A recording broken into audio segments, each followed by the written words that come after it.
प्रधानमंत्री नरेंद्र मोदी ने एक बार फिर से कच्चातीवू द्वीप का जिक्र कर कांग्रेस पर हमला किया। इससे पहले उन्होंने इस द्वीप का जिक्र संसद में किया था। पीएम मोदी ने 31 मार्च को अपने ऑफिशियल एक्स हैंडल पर इसके बारे में ट्वीट भी किया और लिखा कि नए तथ्यों से पता चलता है कि कितनी बेरहमी से कांग्रेस ने कच्चातीवू को श्रीलंका को दे दिया। इसके बाद कांग्रेस नेता जयराम रमेश मैदान में उतरे और मोदी के आरोपों का जवाब दिया और क्रोनोलॉजी भी समझाई। कहा कि ये कुछ ऐसा है जैसे मैच फिक्सिंग की जाती है। कांग्रेस नेता जयराम रमेश ने लिखा, इतिहास को तोड़ा मरोड़ा गया है। जिन परिस्थितियों और संदर्भों में ये फैसले लिए गए उन्हें नजरअंदाज कर कांग्रेस नेताओं को बदनाम किया जा रहा है। 1974 में उसी साल जब कच्चातीवू श्रीलंका का हिस्सा बन गया, सिरिमा भंडार नायके इंदिरा गांधी समझौते ने श्रीलंका से 6 लाख तमिल लोगों को भारत वापस लाने की अनुमति दी गई। एक ही कदम में तत्कालीन प्रधानमंत्री इंदिरा गांधी ने 6 लाख राज्यविहीन लोगों के लिए मानवाधिकार और सम्मान सुरक्षित किया। कांग्रेस नेता जयराम रमेश ने आगे लिखा, बीजेपी के तमिलनाडु के प्रदेश अध्यक्ष ने राज्य की जनता का ध्यान भटकाने वाला मुद्दा बनाने के लिए एक आरटीआई दायर की, जबकि महत्वपूर्ण सार्वजनिक मुद्दों पर लाखों आरटीआई के सवालों को नजरअंदाज कर दिया जाता है या रिजेक्ट कर दिया जाता है। इससे वीवीआईपी ट्रीटमेंट मिलता है और तेजी से उत्तर दिया जाता है। बीजेपी के तमिलनाडु अध्यक्ष बहुत आसानी से मीडिया के कुछ मित्रवत लोगों को सवालों के जवाब दे देते हैं और प्रधानमंत्री तुरंत इस मुद्दे को तूल देते हैं। ये किसी मैच फिक्सिंग की तरह है। जयराम रमेश ने आगे लिखा, 2015 में मोदी सरकार ने बांग्लादेश के साथ भूमि सीमा समझौते पर हस्ताक्षर किए, जिसमें 17,161 एकड़ भारतीय क्षेत्र छोड़ दिया गया, जबकि सिर्फ 7,110 एकड़ प्राप्त मिला।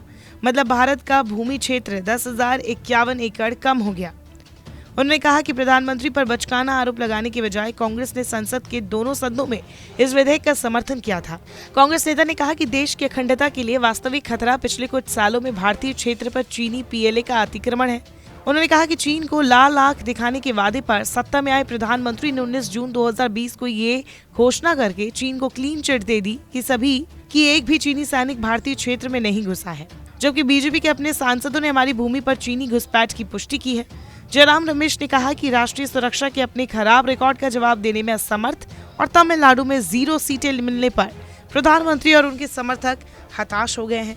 उन्होंने कहा कि तमिलनाडु के लोगों ने इन खेलों को देखा है और 19 अप्रैल को करारा जवाब देंगे। बता दें, साल 1974 में तत्कालीन प्रधानमंत्री इंदिरा गांधी और श्रीलंका के राष्ट्रपति श्रीमावो भंडार नायके ने एक समझौता किया था, जिसे भारत श्रीलंकाई समुद्री समझौते के नाम से जाना जाता है। इसके तहत कच्चातीवू द्वीप को श्रीलंका को सौंप दिया गया। भले इस द्वीप को कांग्रेस सरकार ने श्रीलंका को दे दिया हो, लेकिन तमिलनाडु में इसका जमकर विरोध हुआ था। उस समय के मुख्यमंत्री करुणानिधि ने इसका पुरजोर विरोध किया था। इसके बाद साल 1991 में एक प्रस्ताव लाकर इस द्वीप को वापस लाने की मांग की गई। सुप्रीम कोर्ट में भी यह मामला पहुंचा। इसे लेकर तमिलनाडु की सियासत हमेशा से गर्म रही है। इसी मुद्दे को लेकर लोकसभा चुनाव 2024 से पहले प्रधानमंत्री नरेंद्र मोदी ने फिर से कांग्रेस को निशाने पर लिया है। साथ ही कांग्रेस पर देश की अखंडता और हितों को कमजोर करने का आरोप लगाया है। पीएम मोदी ने आरटीआई रिपोर्टों को आंख खोलने वाली और चौंकाने वाली बताते हुए कहा था कि इस कदम से लोग नाराज हैं और कांग्रेस पर कभी भरोसा नहीं किया जा सकता।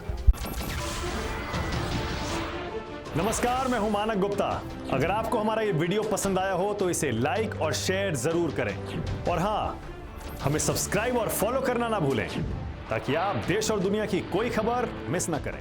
तो जुड़े रहिए हमारे साथ और देखते रहिए न्यूज़ 24।